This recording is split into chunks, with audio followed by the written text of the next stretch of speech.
El acuerdo hegemónico de la nueva derecha. Redefiniciones del rol del Estado y de la educación. Por Fernández. El contexto heredado. La década del 90 fue para Latinoamérica y el resto del mundo el momento histórico de consolidación de las políticas de nueva derecha. Podemos afirmar que las ideas propias de esta corriente de pensamiento llamada nueva derecha se convirtió en una forma de ver el mundo asumiendo así características hegemónicas.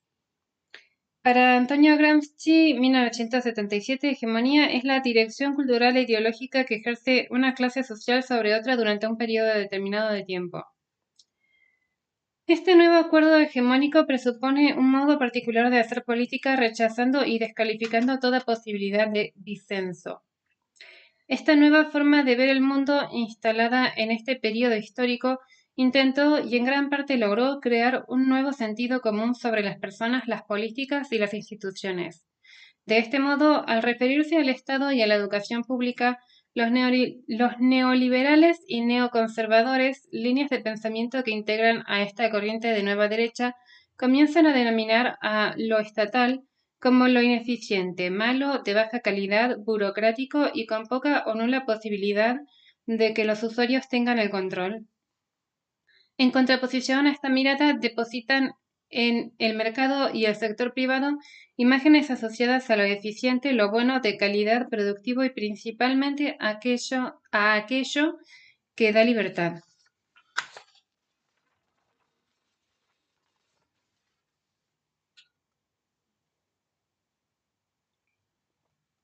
El acuerdo hegemónico de la nueva derecha.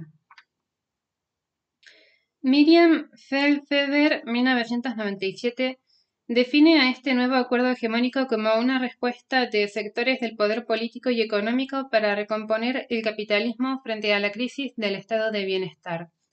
Estos sectores del poder están comprendidos por dos grupos: neoliberales, neoconservadores.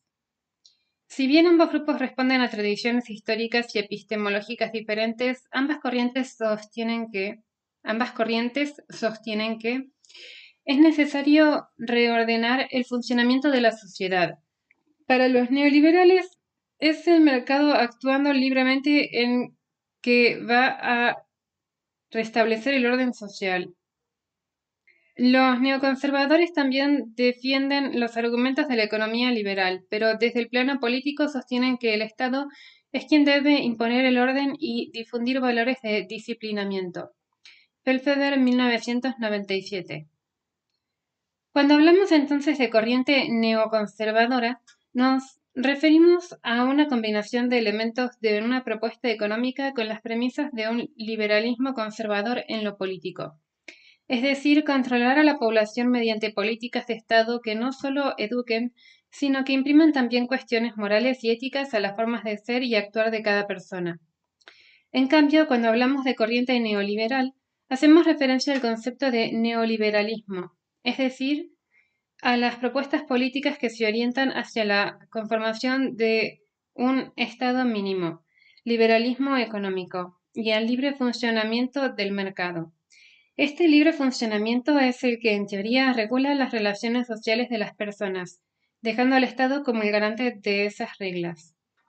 En este contexto, el objetivo central de la nueva derecha consolidado en la década del 90 consistió en difundir un sistema de valores que actuará a largo plazo y que se llevará a cabo mediante una estrategia metapolítica, es decir, situada fuera de las instituciones políticas tanto en el plano del lenguaje como en el de las aspiraciones de los hombres. Felfeber, 1997. Podemos afirmar entonces que este acuerdo hegemónico que impone la nueva derecha en Latinoamérica y el mundo le imprime formas de actuar al sistema educativo en su conjunto al introducir la lógica del mercado en la gestión.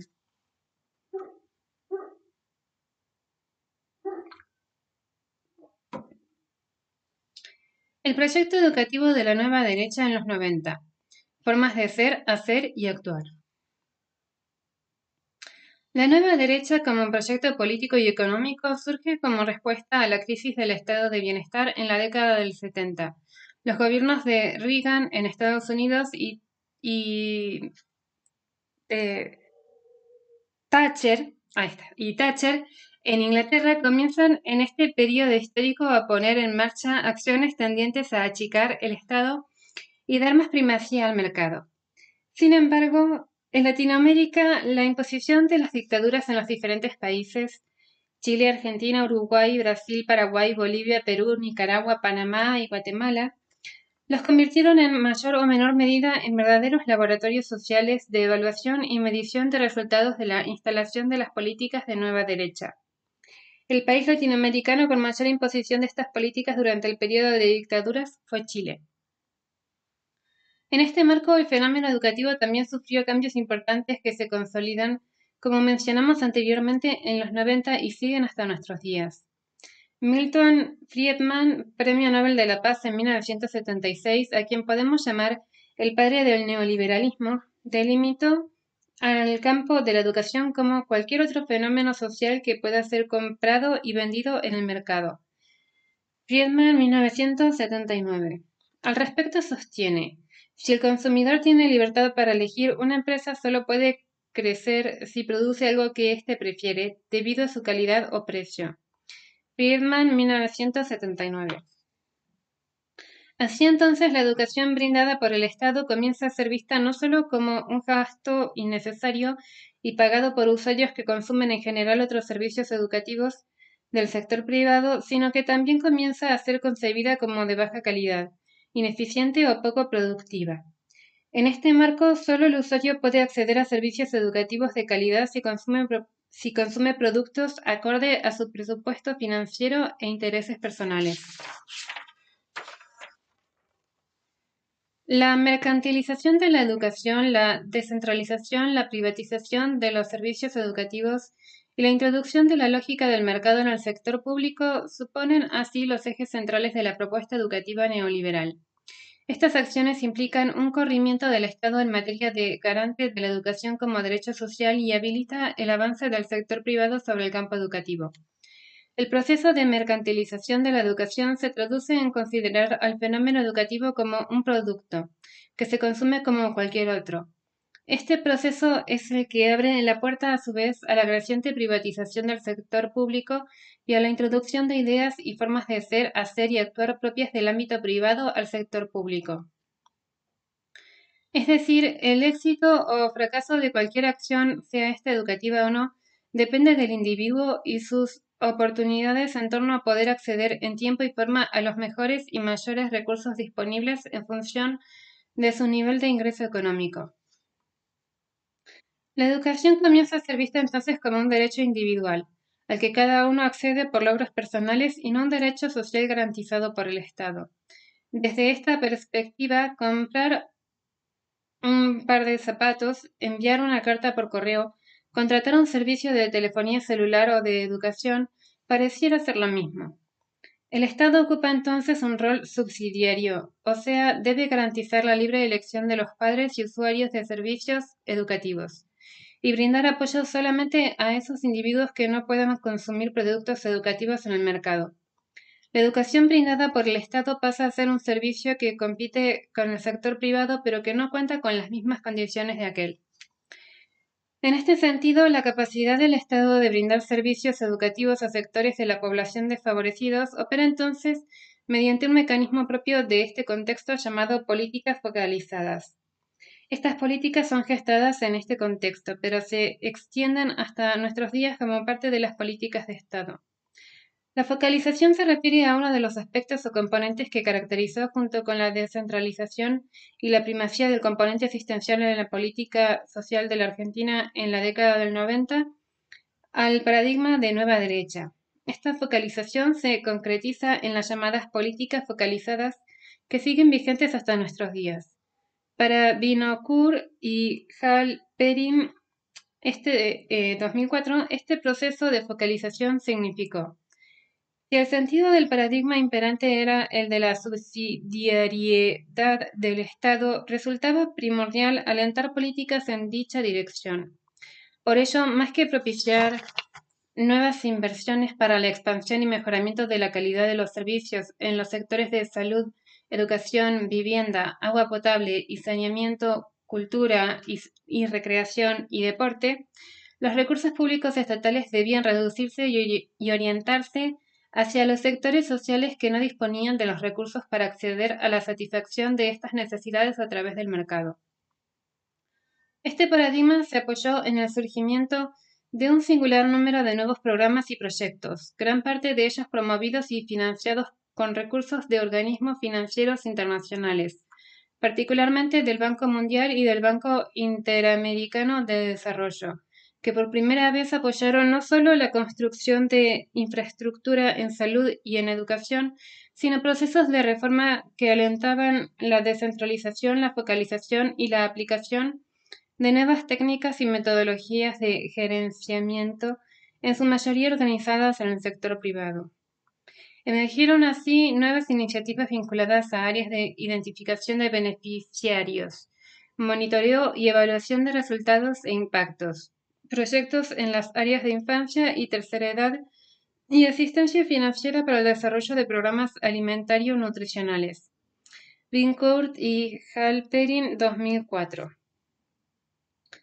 En este sentido, en el campo de la educación, Alejandra Virgin, Inés Dussel y Guillermina Tiramonti, 1998, definen a los programas de política focalizada como aquellos que identifican grupos poblacionales con determinada problemática, circunscribiéndolos a un grupo demarcado. Este deviene entonces en sujeto beneficiario hacia el cual orientar planes, proyectos y programas, atendiendo a la problemática específica que lo define como vulnerable.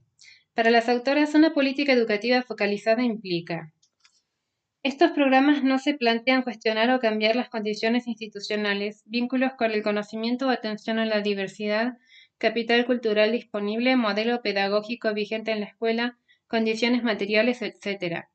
Y o estructurales, fragmentación social, desempleo, etc., que operan en la producción de la desigualdad, sino en proporcionar un refuerzo que permita mejorar los indicadores de retención escolar y aumentar de ese modo la capacidad de contención de la escuela. Virgin, Dussel y Tiramonti, 1998. Estos programas a su vez son disputados entre las escuelas mediante mecanismos de competitividad, puesto que en los últimos años se transformaron en el modo estándar de conseguir fondos o financiamientos que de otras formas no podrían ser adquiridos. Esta presión generada por la competencia y la puesta en juego diversas tecnologías del yo, Foucault 1990, ha generado en las escuelas la exigencia de una mayor autonomía y autogestión institucional.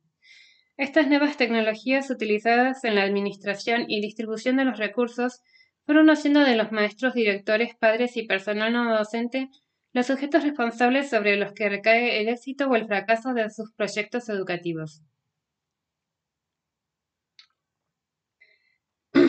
Las tecnologías del yo promueven maneras de actuar en la que los seres humanos llegan a entender y entenderse a sí mismos dentro de ciertos regímenes de autoridad y saber y a través de ciertas técnicas dirigidas a la autosuperación. Ross 2003. Habilitan de esta manera acciones tendientes al gobierno de sí que posibilitan a su vez el sostenimiento del orden social. De esta manera, las acciones tendientes a brindar educación a sectores que no pueden acceder por sus propios medios al mercado son aquellas que el Estado brinda, pero como parte de una estrategia mayor de mantenimiento del orden social vigente. Estas formas de accionar sobre el sistema educativo presuponen entonces una fragmentación cada vez mayor en la cual quienes tengan mayores recursos económicos y culturales pueden acceder a mejores servicios de educación. En contraposición a esta posición social, quienes no dispongan de estos capitales son relegados por el mismo sistema, excluidos y muchas veces terminan siendo recortados como poblaciones beneficiarias de planes y programas que solo contribuyen a ampliar la brecha entre clases sociales. Si bien este acuerdo hegemónico descrito en estas páginas se refiere al periodo histórico que atravesó principalmente a la década de los 90, muchas de sus acciones siguen estando vigentes. El contexto contemporáneo, si bien se caracteriza por una ampliación del aparato estatal, estas políticas focalizadas siguen estando vigentes, así como también la concepción de que la educación no solo es un derecho garantizado por el Estado, sino que también es un producto que se consume en el mercado contemporáneo. Este panorama que describe a grandes rasgos el contexto contemporáneo de la educación no es inamovible ni imposible de modificar.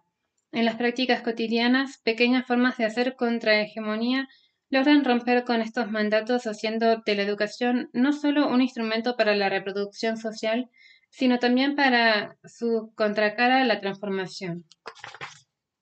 Fin.